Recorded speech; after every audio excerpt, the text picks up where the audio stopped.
Voltei, eu não prestei atenção nos 10 minutos, eu interti, o negócio caiu, eu nem percebi. Eu tava aqui no maior papo, popopó.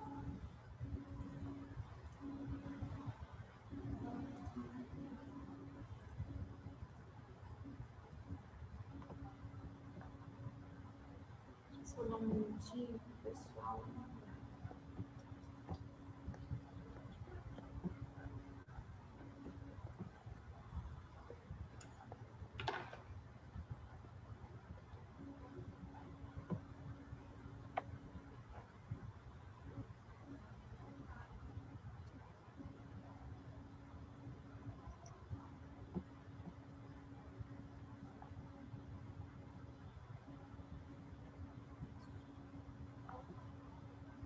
Só dar mais um minutinho. Só ver se eu tô conseguindo.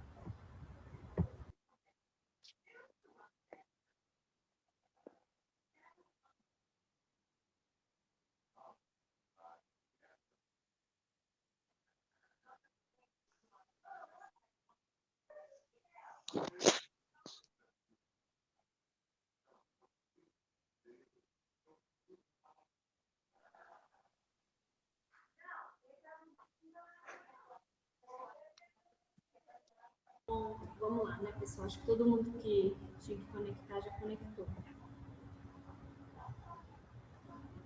Isso. Então, quando a gente fala em meningite bacteriana e viral, eu vou ter uma diferença entre elas, a forma de tratar é diferente. E como que eu vou saber se a pessoa está com meningite viral ou bacteriana?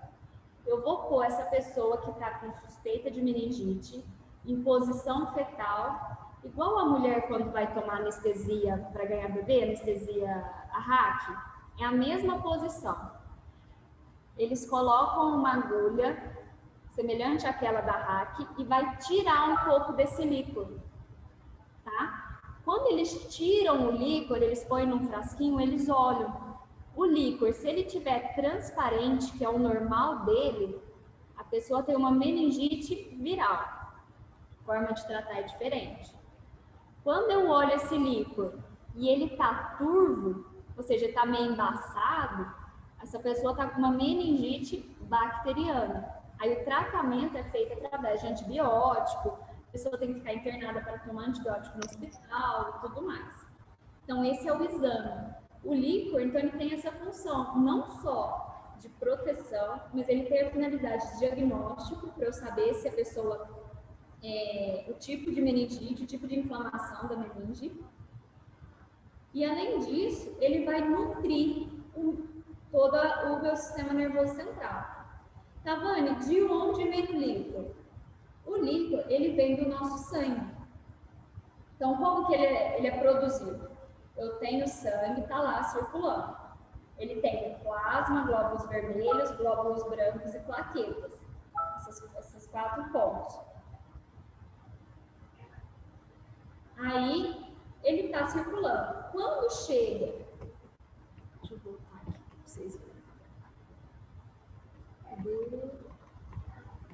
Aqui. Quando ele chega aqui na dura mater, ele começa a ser filtrado o sangue. Aí os glóbulos vermelhos não passam, glóbulos brancos não passam, plaqueta não passa, passa só o quê? O plasma. Então, o líquor nada mais é do que o plasma concentrado. O que eu vou ter no plasma? Nutrientes como cálcio, potássio, várias coisas necessárias e o nutriente, oxigênio passa, tanto é que o cérebro precisa oxigenar. Então, certas coisas passam e outras não, tá? Então, o líquor, ele nada mais é que isso, um filtrado concentrado do sangue, onde eu tiro a parte celular. Glóbulos vermelhos, glóbulos brancos e plaquetas não tem no líquor, tem só no sangue, tá? E para que mais que serve essa membrana? Para filtrar, né? A gente viu que vai filtrando e tudo mais.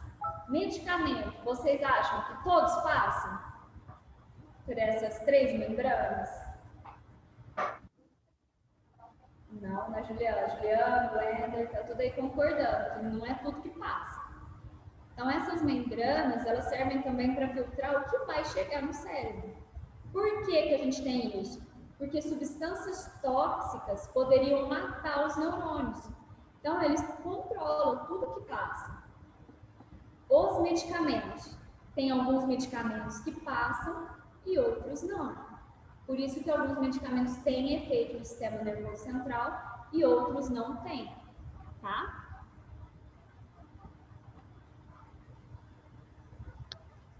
E quando eu tenho uma pancada muito forte no cérebro? Caí de moto, bati a cabeça, estava sem capacete, eu tive um hematoma. Esse hematoma, aqui, ele pode fazer uma ruptura no crânio, uma fratura, e pode entrar sangue, tá? Sangue arterial, sangue rico em oxigênio, no meu cérebro. Isso vai descolar o crânio, tá? Esse tipo de fratura, apesar dela ser muito grave, ela é mais fácil de solucionar. Por quê? Eu consigo aspirar esse sangue aqui. Por quê? Ela entrou entre o crânio e a dura mater. Tá? Então, foi empurrando o cérebro, eu vou ter lesão cerebral da mesma forma, só que ela é mais fácil de solucionar. Agora, quando eu tenho um trauma, onde o sangue vaza, no caso eu vou ter um sangue venoso, né? Um sangue rico em O2, em CO2, eu vou ter a dura mater grudada no cérebro, grudada na parte óssea, e um vazamento de sangue dentro do cérebro. Esse tipo de lesão, gente, que é a lesão que eles chamam de subdural, é uma lesão muito mais grave e muito mais difícil, às vezes, de conseguir estancar. As lesões que esse paciente vai ter são mais graves, tá bom? E eu vou ter que... Qual que é o procedimento? Eu tenho que abrir o crânio da pessoa, serrar o osso e conseguir aspirar esse sangue, tá? Então, esses são os 2 tipos de hematomas que tem. O extradural, ou epidural, que é quando o vazamento, extravasamento de sangue é fora das meninges. E o subdural, que é quando é dentro da meninge, é ali já grudado no cérebro esse vazamento, tá?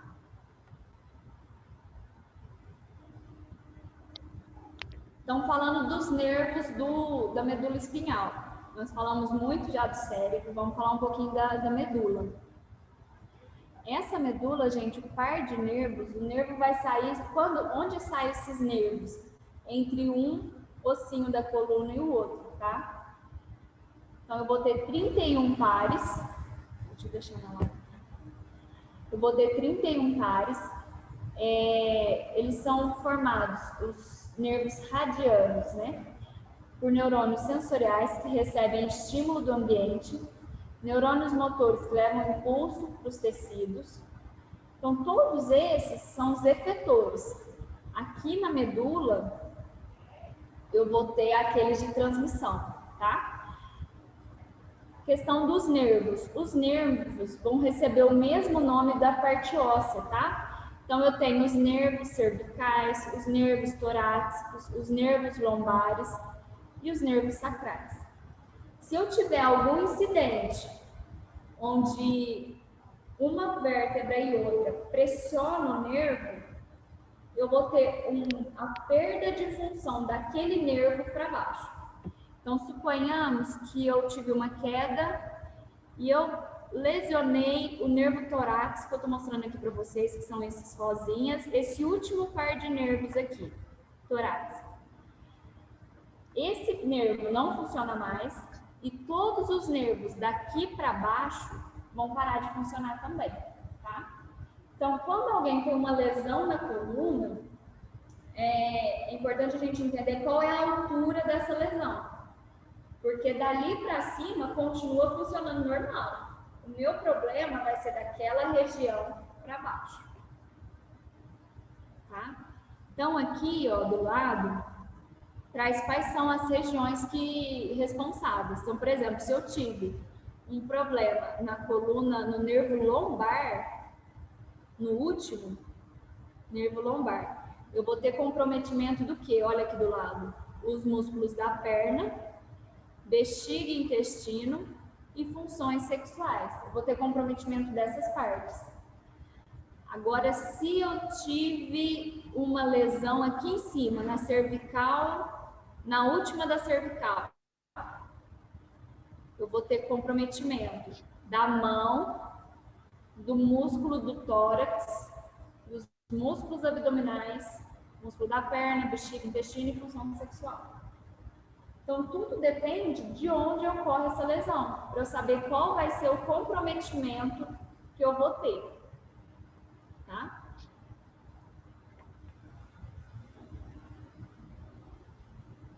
Então, esse aqui é um outro esquema do sistema nervoso central. Aqui a gente tem o cérebro e aqui embaixo a coluna vertebral. Esse modelo ajuda a gente a ver que eu tenho pares de nervos, né? Porque no outro a gente vê só de um lado, mas na verdade saem dois pares, um de cada lado da coluna da medula espinhal, tá? E qual que é a função da medula? Conduzir pulso nervoso para o cérebro e coordenar movimentos involuntários. Então, a gente tem aqui, ó, bexiga, intestino. Ela tem uma parte voluntária, mas ela é involuntária. Se a bexiga ficar muito cheia e eu não for no banheiro, não tem uma hora que não dá certo mais, a gente acaba fazendo xixi na roupa. Intestino, mesma coisa. Aqui, cadê? Eu tinha visto diafragma, mesma coisa, que é o responsável pela respiração. E funções sexuais.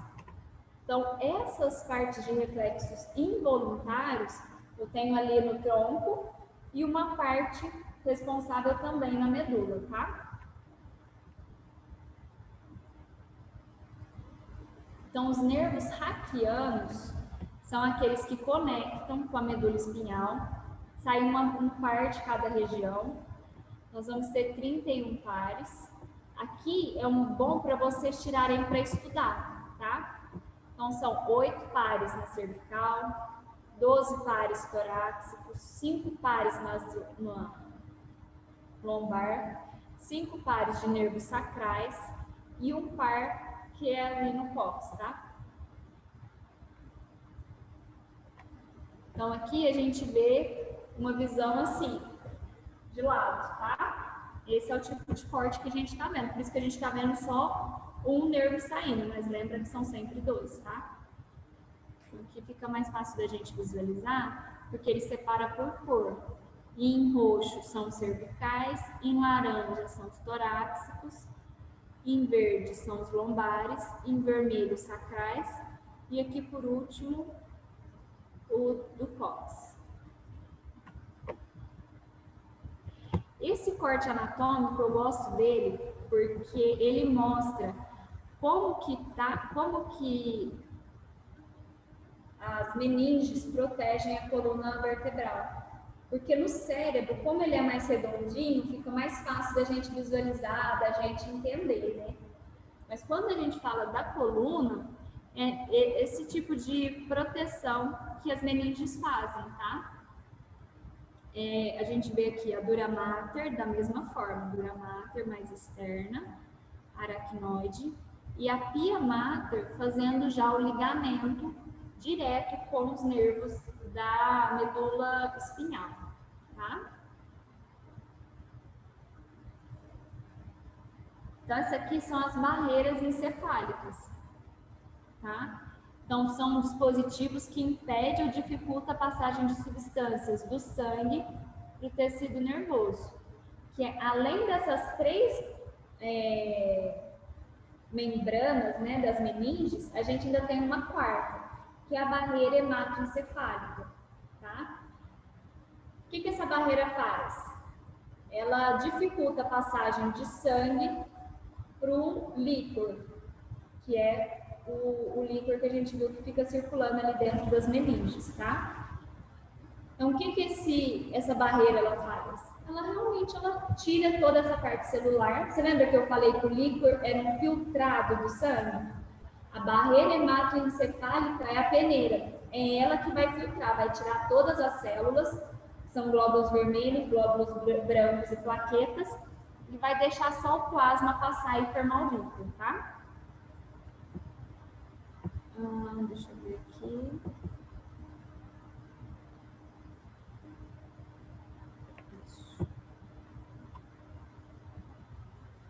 Então, meninas, como que o sistema nervoso, como que o nosso cérebro, ele é protegido? A gente viu que ele é protegido pelo crânio, que é a parte óssea, que a gente viu na primeira parte da aula. Ele é protegido pela coluna vertebral, também parte óssea, e pelas meninges. As meninges têm um importante sistema de proteção do sistema nervoso central, né? Nós vimos que a meninge ela é constituída pela dura mater, pela aracnoide e pela pia mater. E que entre essas membranas, o que circula é um líquor que a gente chama de líquor. O que é o líquor? O líquor ele é um filtrado concentrado do sangue, onde eu não tenho a parte celular, que são glóbulos vermelhos, glóbulos brancos e plaquetas, tá? E na próxima aula, meninas e meninos, nós vamos ver as principais doenças do sistema nervoso central, tá? Deixa eu só ver que horas são. Não, acho que até dá tempo da gente já ver hoje.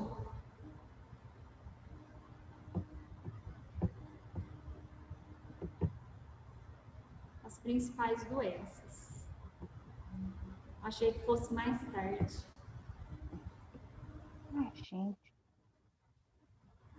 A hora passou que eu nem vi. Isso é bom, eu fico feliz. Esse é o intuito, Eder. Se tá passando rápido, então tá certo.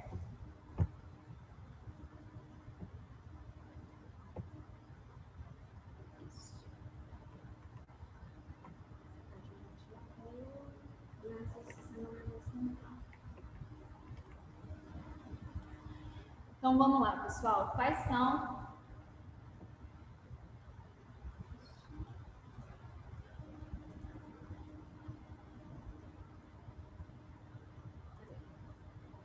Ai, gente. Então, vamos ver as principais doenças do sistema nervoso central. Primeira delas, esclerose múltipla.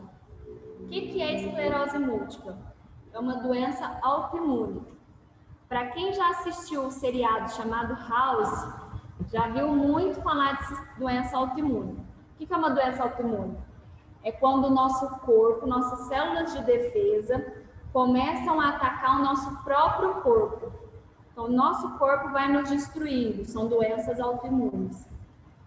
No caso da esclerose múltipla, o nosso corpo entende que a bainha de mielina que fica no neurônio é algo prejudicial. E ela começa a destruir a bainha de mielina dos neurônios, tá? Isso acontece porque o sistema imunológico confunde, tá? E isso vai provocando lesões nos neurônios. Pode falar, Juliana, você levantou a mão? O lúpus, ele também é considerado uma doença autoimune? Sim, o lúpus também é uma doença autoimune. Você assistiu House, né? Ah, tá. Porque todo mundo que assistiu House sabe que todas as doenças, a primeira opção é que é lúpus. Sim, lúpus também é uma doença autoimune. A gente vai vendo algumas no decorrer do curso, tá? Mas a primeira que a gente vai ver é a esclerose múltipla. E com esse problema que o lúpus, que a esclerose múltipla vai causando na bainha de mielina, nós vamos ter os principais sintomas, tá? Quais são eles? Cansaço, visão turva, a pessoa começa a ter alteração de humor, começa a ter problema para engolir, problema de deglutição, tem fraqueza nos músculos, começa a ter dor, paralisia, ela passa a ter diarreia ou constipação, incontinência urinária.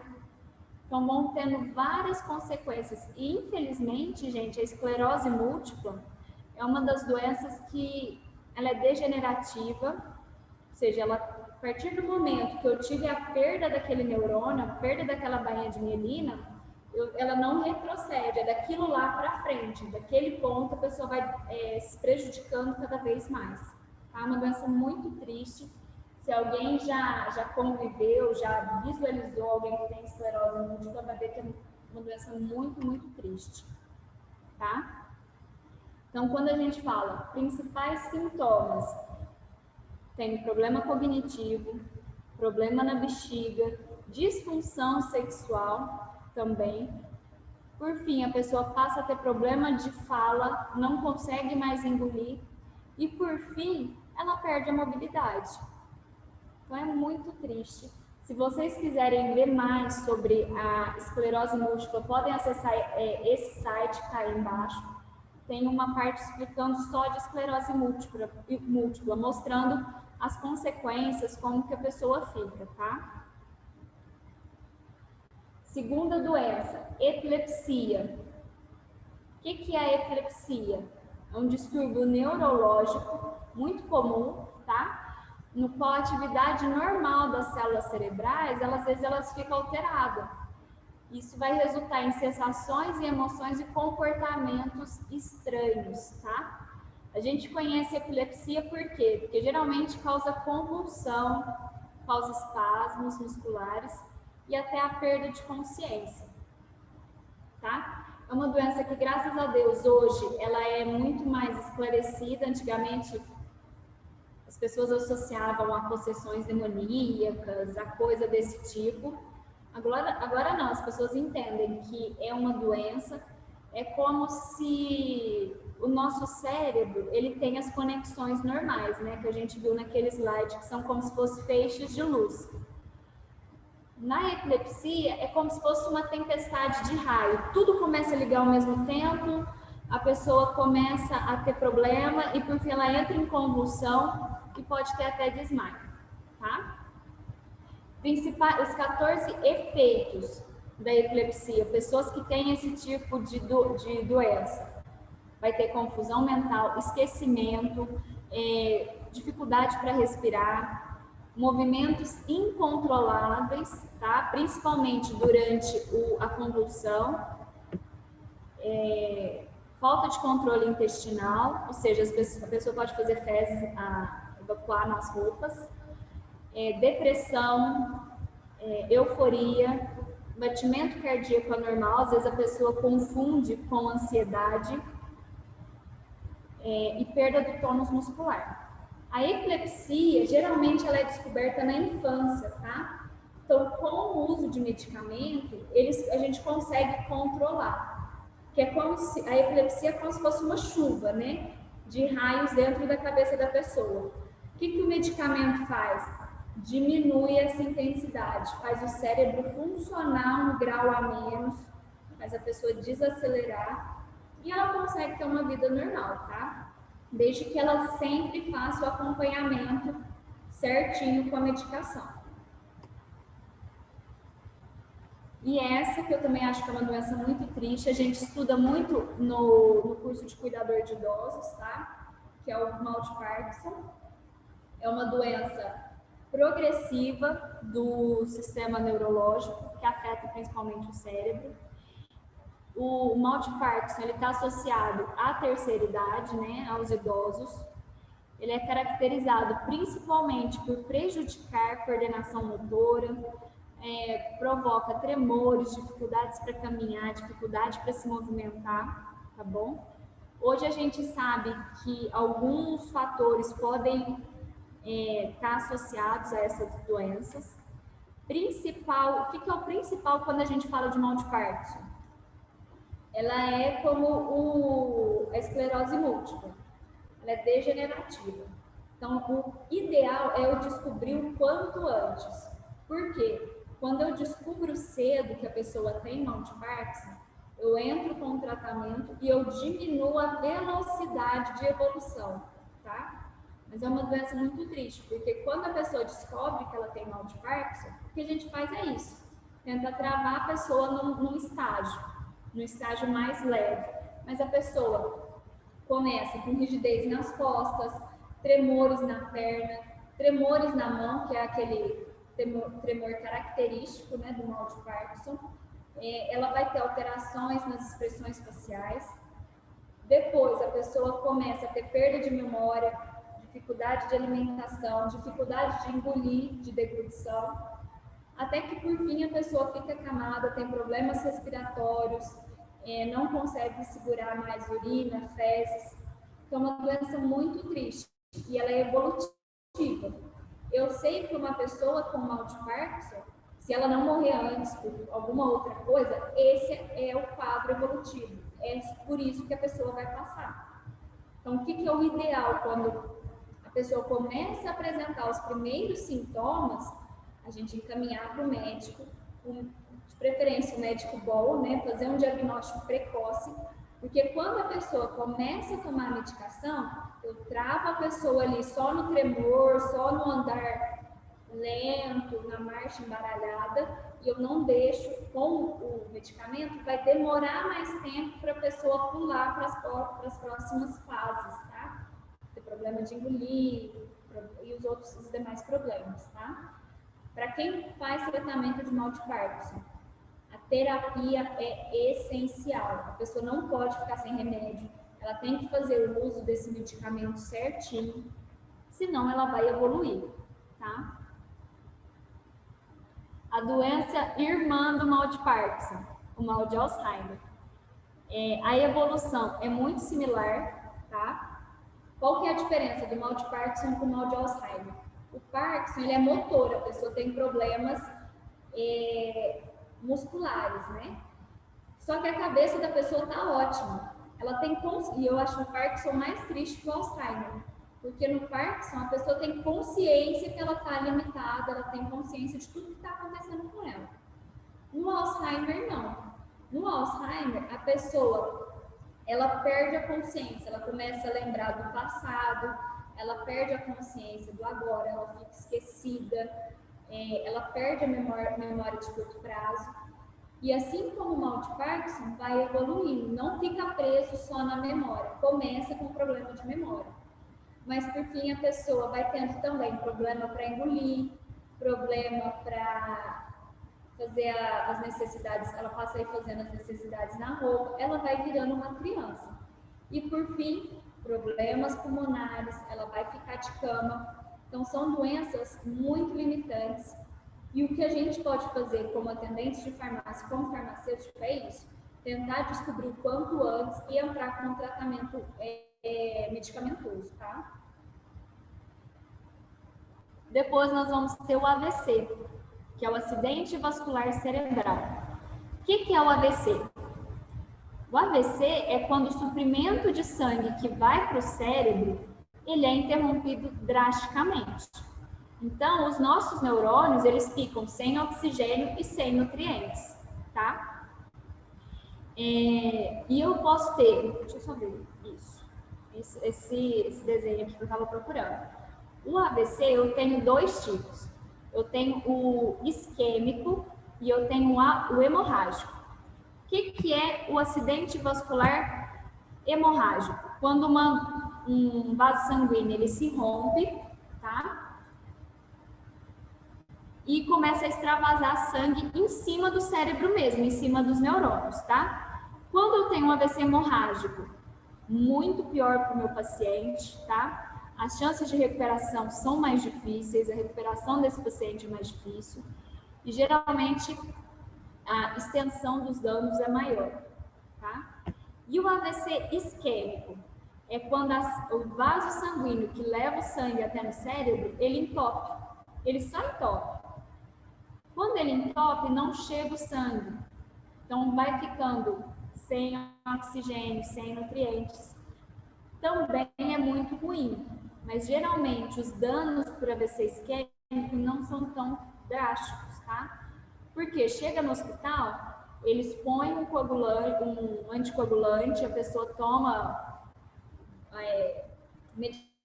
uma medicação que vai ralear esse sangue, né, como eles falam, vai deixar esse sangue mais fluido, vai desobstruir e volta à circulação normalmente. Depois a gente vê qual foi a extensão desse dano, tá? Então aqui a gente vê claramente um AVC isquêmico, eu tive um entupimento nessa região, aqui, você vê exatamente onde foi o trombo. E na segunda, eu tenho um AVC hemorrágico. Então, aqui eu tive, primeiro, entupiu, a pressão foi grande, aí o vaso estourou, tá? Então, esses são os dois tipos. Certo, pessoal? Alguma dúvida nas doenças? Nenhuma?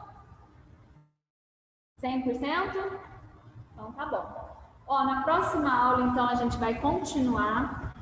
Deixa eu só... Eu não estou aqui com o planejamento de vocês, para ver qual que vai ser o próximo tema. Depois eu falo para vocês no vídeo do meio da semana, tá? Então, o que eu falo para vocês? Muito importante, respondam o formulário. Vou mandar agora para vocês o formulário com as questões, tá, da aula. E questão da semana passada? E depois vocês vão responder para mim presença.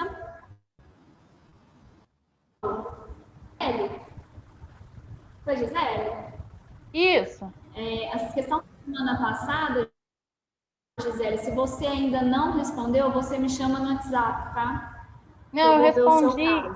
Eu queria ver a resposta. Resposta. Se você não recebeu nenhuma mensagem minha, é porque tá tudo ok. A primeira não, pergunta, beleza. eu acho que eu tenho até aqui. Eu gravo por isso. Se você não recebeu nada, é porque tá tudo certo. Beleza. Tem uma aluna que eu tinha mandado a questão que ela não conseguiu ter acesso. Primeira pergunta. Falava, como chama a membrana que protege a célula? Nós vimos que a resposta é membrana plasmática, tá? Plasmática. Todo mundo respondeu correto. Escreveu membrana plasmática errado, mas eu entendi que era membrana plasmática. E a segunda, a estrutura de uma célula humana é igual a de uma célula bacteriana? Teve muitos que responderam que é similar, tá certo, que é similar, não é igual. Teve gente que colocou, tem muitas similaridades, mas alguns pontos são diferentes, também tá correto. Teve gente que colocou, elas são diferentes, mas é importante que vocês entendam que elas têm muitas similaridades, mas alguns pontos de diferença, tá? Uhum. Então, as respostas que eu recebi, não teve nenhuma que falasse assim, tá errado, estavam todas corretas, tá? Por isso que vocês não receberam mensagem minha. Certo? Wender, você deixou uma pergunta aqui no chat. Fala para mim que eu não entendi a sua pergunta. Deixa eu ativar aqui. A hemorragia que deixa um pedaço do cérebro, não é? Que faz a cirurgia? Como? Qual é o pedaço? A hemorragia que deixa um pedaço mais baixo do crânio, não é? Hemorragia? Do AVC. Quando eu tenho um AVC hemorrágico, o sangue extravasa, eu vou ter sangue em cima dos meus neurônios, em cima do meu cérebro.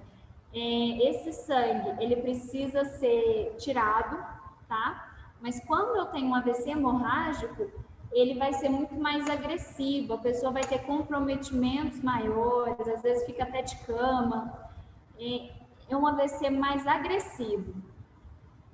Respondi sua dúvida ou não? Sim. Respondi? Então tá bom. Então é isso, pessoal. Encerramos por aqui. Fiquem com Deus. Qualquer coisa eu estou à disposição. Me chamem no WhatsApp, tá? E a gente vai aí. Eu vou mandar daqui a pouquinho, até meia-noite, mas eu mando ainda hoje as questões da aula, tá bom?